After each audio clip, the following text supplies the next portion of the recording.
Hey, it's Abby Crutchfield. And Jeremy Parsons. This is People Now. Behind the Screen. So Sam Smith, congratulations on all your Grammy nominations, but guess what? You managed to tie with Beyonce. So that means everything that we do today, we're going to tie it back to Beyonce. Hashtag follows.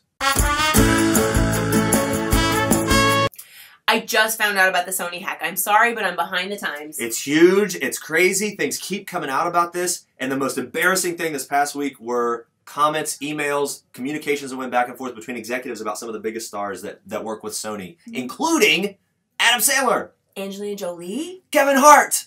What are you thinking? Okay, first of all, we all have opinions. We can't like everybody all the time. But do we have to put them in writing? Do we have to keep it in a professional sphere? I say, if you're going to put it in writing, put it in a note that you fold up, like one of these things. Remember these? This sort of solved all the problems. Send it to your friends. Handwritten notes. Don't write to your colleagues. Burn them. When's the last thing I ever wrote you anything? Still waiting. Okay. Jeremy, what if you were a celebrity and this happened to you? How do you maintain a professional facade in light of being insulted? Millions of dollars are at stake. Hey, I still want to work with you. Want to make that money. One time, gosh, how did this happen? Oh, one time, I got an email from a lady who had a business. She had an, I don't even want to say what kind of business it was. We'll say chocolate-covered pretzel business. This is still fresh. It's still kind of sensitive. She had a chocolate-covered pretzel business, and she had this pun name that I didn't understand about the business. And so I wrote my friend and I were really snarky, and I wrote my friend Chris, and I was like, Chris, get a load of this lady who wrote me about her crappy business, and this is what it's called. Get it? I don't. Send. Somehow, instead of writing to Chris, I wrote it to that woman. I must have, like, put it in a reply. I have no idea. I think because she was on my mind, that's whose name I typed in the to field. Oh, you sent it to her! I sent it to her. She writes back, like, what the? Why are you evil? Then you can just play it off and be like, I would never send it to you. It's a joke. It's a joke. It didn't come across as a joke. I apologized profusely. She was like, well, now I know what kind of person you really are. And I was like, no, it's just me and this guy. We always are snarky and we like to make fun of things and we tear things down and I'm a bad person. And she just, that was it. That's the only impression she's ever had of me. I once sent a really bad photo to someone on a text message and it was the wrong person. Was it an intimate photo?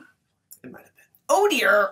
Nice. I don't even take those kind of photos, man. Me either. You can hack my cloud. You can hack my cloud and you will not find that stuff. Okay, Adam Sandler's in movies with Steve Buscemi.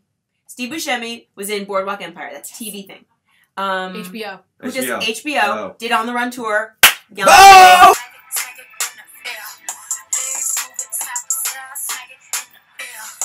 How do you smack it in the air? Like this, high five. That's what it's talking about. Reese Witherspoon is a powerful woman right now. Wild, getting awards attention.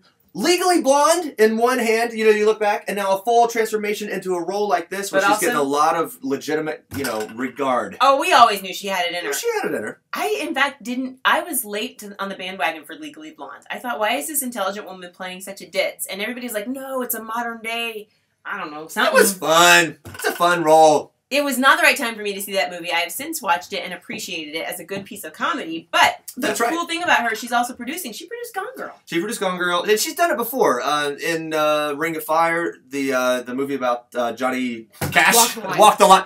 She's done it before. Walk the Line, the movie about Johnny Cash. She plays the wife. She has grit as an actress. It's just cool to see her in this kind of movie because it's like, she's really holding it. I like that there are parts of you that are a 50-year-old dad. Where you just can't. Because I appreciate Johnny Cash. No, because you just name titles without knowing the actual name. That's what my mom does. Like a Ring of Fire. Who's that? Johnny Cash. Okay, well, Reese Witherspoon was in Legally Blonde, which was on Broadway.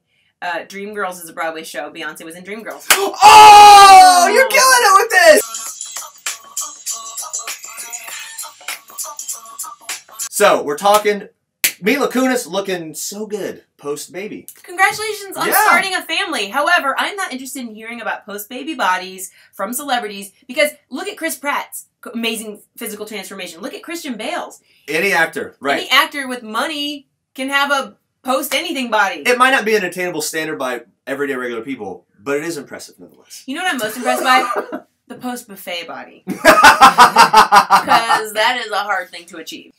All right. Well, I just felt like it was too casual with the T-shirt. Now look at how much I've upped the factor of this channel now. The factor just went to the roof. The cool not the cool factor, the sophistiqué factor. Sophistiqué. All right. Sophistiqué is a French word. I went to France. Post baby body, pretty easy to connect to Beyonce. Pre baby body, post baby body, During pregnancy body, Beyonce has always been throwing it down. She's hot. Hit that music.